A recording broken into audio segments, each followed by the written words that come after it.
선장도 4,500톤인가 그랬어요. 나는 거의 10,000톤을 잡았어요. 미국 선장들이 저 사람들은 사람이 아니라고 그랬어요. 그때 클린턴 연봉하고 거의 같았다고.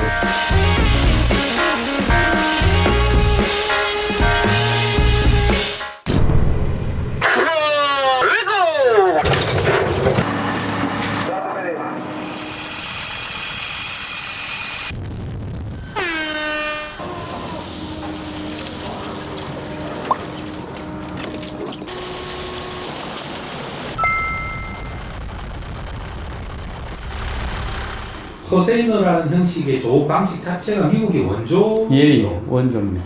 그럼 완전히 메이저리그 진출하신 거예요. 2000년도부터 2007년까지 미국 회사에 있었는데 한국 선망선 선장 중에서는 미국 회사에 근무한 최초이자 내가 메이저리그에 진출한 사람 같아서 저 개인적으로도 상당히 자부심을 갖고 당시에 버리도 괜찮았습니다. 한국 배 선장을 하다가 2000년도에 물가가 폭락해가지고 부도 나갔고 그 배가 다시 이제 미국으로 팔리갈 때 같이 그 배하고 같이 가는 겁니다. 당시에 그 트라이마린이라는 미국 회사에 8척이 있었는데 7척이 이제 미국 선장들이고 제가 이제 한국 선장으로서 했습니다. 카파시티고 뭐 배가 제일 성능이 안 좋았어요. 그 중에서는. 왜냐하면 그 배들은 배를 한 1,500톤 가까이 실을 수 있는 배고 우리 배는 만선을 해도 한 750톤, 800톤 밖에 못 싣는 배인데 미국 배들은 고기를 잡으면은 지정 포트까지 가서 전제를 하고 뭐 이러니까 항해 기간 뭐 전제 기간 또 그러고 미국 선장들은 아메리칸 사모아에 배를 기항시켜 놓으면 무조건 또 본국으로 휴가를 갑니다. 그런 것들이 전부 로스 기간으로 나오기 때문에 이 연간 총 운항 일자로 따지면은 3분의 2 이 정도밖에 안 되고 우리는 그냥 1년이면 1년 풀로 그냥 바다에서 고기 잡는 기간이고 고기 잡아가지고 연안국에 가서 전제하고 또 고기 잡고 이러니까 이런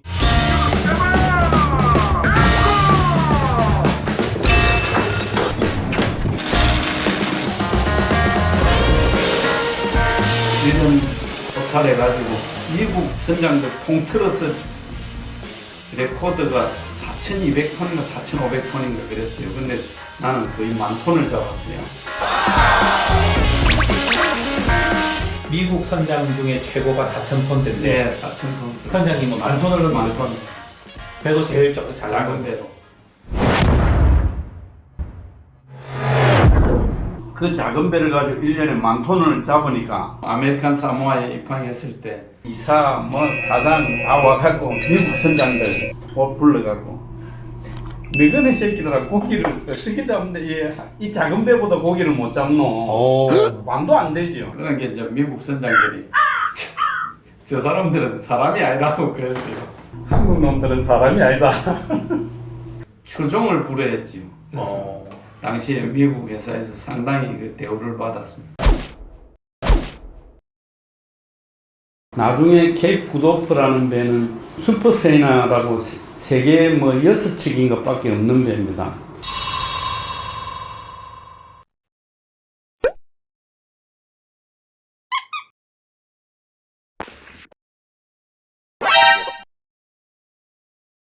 시스템이 특수했어요.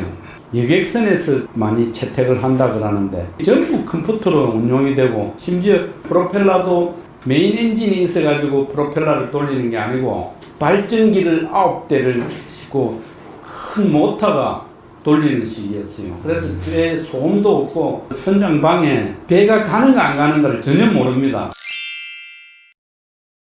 UN이라고 했었는데 11개국 선원들이 있었어요. 냉동사는 아프리카 아이보리 코스트 선원도 있었고 기관장이 프랑스 사람이었고 그냥 영어로 하고 했었는데 제일 힘들었던 게 영작하는 거였어요.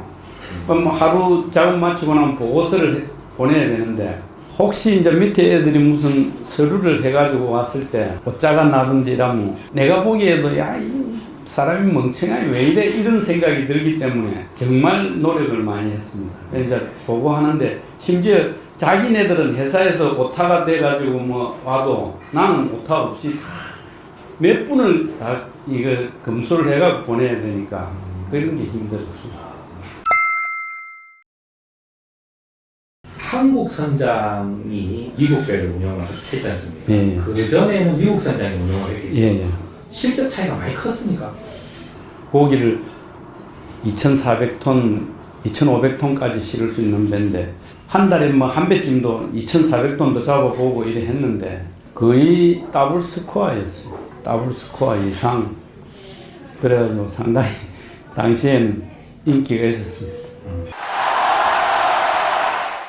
돈 많이 버셨을 것 같은데요, 달러로. 당시에는 많이 벌었어요. 어느 정도였습니까? 당시에 그때 클린턴 연봉하고 뭐 거의 같았다고 저는 그렇게 생각하고 있어요. 그때 미국 대통령이 아마 45만 불인가? 45만 불인가? 그렇게 나온 걸로 제가 한번 본 적이 있습니다.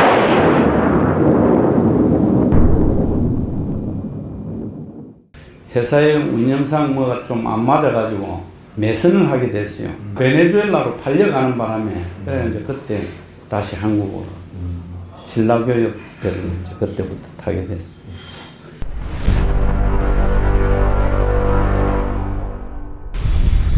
아침에 일어나면 이제 헬기 어탐을 가는데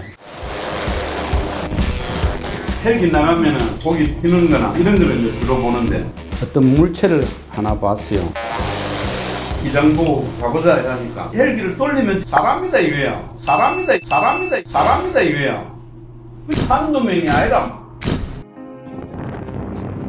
손을 들고 막 구해달라 이런 거였는데 구명정이 아니었어요. 스티로폼 펜다용으로 사용하려고 스티로폼 이만한 박스 같은 게 있어요. 그런 거를 6개인가 7개인가 막 이렇게 뚱치가 사람이 그 위에 탔는데 물은 거의 사람은 거의 물에 뭐 잠기듯이 이래 있었어요.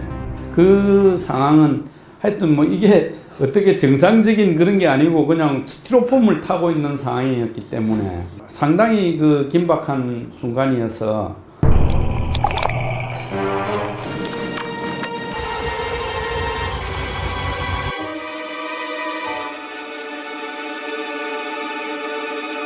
빨리 구조를 해야 되겠다. 거기서 헬기가 어떻게 뭐 조치할 방법이 없었기 때문에 무조건 본선으로 연락해가지고 본선 오라 하고 바로 본선으로. 그 연락을 일항사께서 받으셨나요? 제가 받았습니다. 처음 받았을 때 어떤 느낌이셨어요? 선장님 헬기 나가시면 소리가 잘 안 들리거든요. 헬기에서 통신하면. 근데 뭐가 보이는데 뭐 사람이가 뭐고 이렇게 하셔가지고 무슨 소리죠? 네, 예, 다시 말씀 좀 하니까 사람이 있대요. 일단 일로 오래요. 예, 알겠습니다. 라고 이제 선장님 들어오시고 본선으로 가서 이게 안경으로 보니까 하얀 게 보이는데 그 위에 사람들이 있더라고요. 일단은 위험하다고 생각해서 배를 가까이 가서 저희 작은 네트보트를 내려서 구출을 했습니다.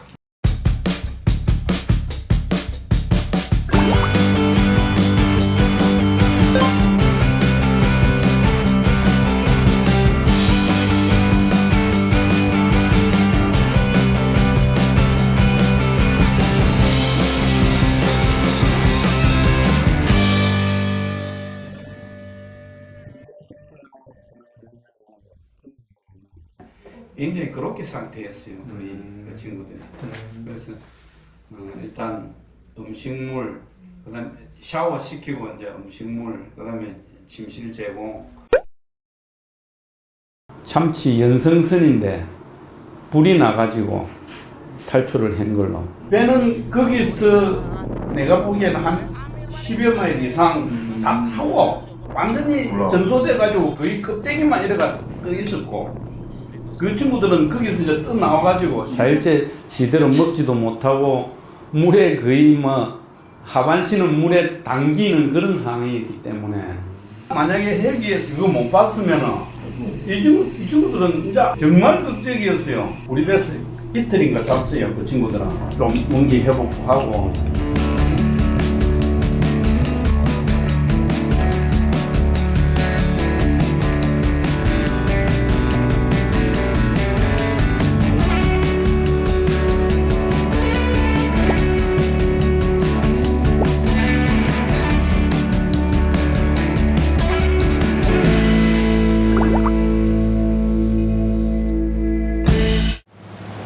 내가 어찌 바람 목숨을 구할 수가 있겠나.